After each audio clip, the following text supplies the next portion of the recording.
Welcome back to my channel. Today I'm going to be sharing a makeover of our dining room space. This project is renter-friendly, elegant, and the perfect example of how a few small changes can make a big impact, especially in an open concept home. Our home didn't come with a formal dining room space, and like many modern builds, it's one big open space.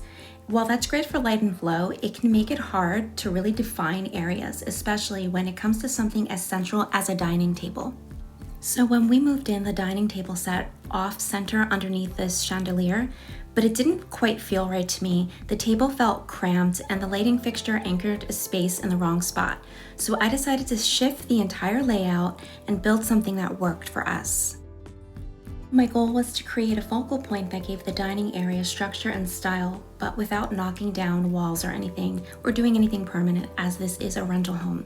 So I came up with a plan of using peel and stick wallpaper and simple wood trim to frame it.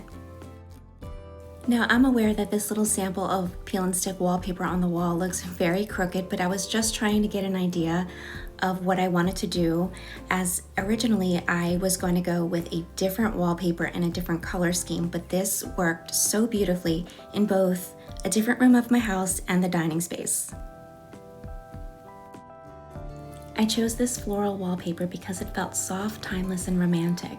It reminded me of vintage fabric panels that you'd see in a traditional home. Each panel was framed out with painted white molding from the hardware store. It creates a paneled wallpaper effect, elegant, dimensional, and completely removable. The great thing I love about peel and stick wallpaper is that I don't have to deal with wallpaper paste, but something you should know is that I did use nails in my molding itself to the wall. It creates very minimal damage, and the owner of the home was completely okay with my doing this project. I've done it in multiple homes, and it always only leaves tiny little nail holes, which there aren't many of. Because I wanted to center the dining table in the room, not based on where the chandelier was, we had to make a bold decision, so we removed the existing fixture altogether. It was quite easy to do. Sometimes the best layout for your space isn't the one it was originally built for. By removing the chandelier, it freed us up to center the table visually with the new wall panels, and now the space feels intentional, not just convenient. I know some people may see it as a faux pas to not have a chandelier, but when it comes to interior decorating, at the end of the day, it's about how you are going to live in the space and what makes you happy.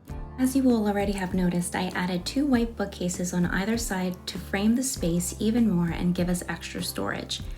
And because it is a kitchen dining space, I did use some kitchenware as decorations on the bookcases as well as my vintage cookbooks and regular cookbooks, because I always do go looking for inspiration to create new and exciting meals.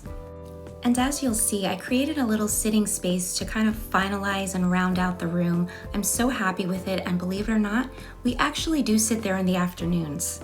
Dining space is almost fully complete. I just need to get an area rug for the dining table, but it's one thing at a time, as always. I hope this project inspires you to rethink of what's possible in your own home, even if you rent, especially if your layout feels tricky. Style doesn't have to be permanent to be powerful. Thank you so much for watching. If you enjoyed this transformation, I'd love for you to subscribe, like, and leave a comment. And as always, don't wait for the perfect time to create a home you love. The right time is now.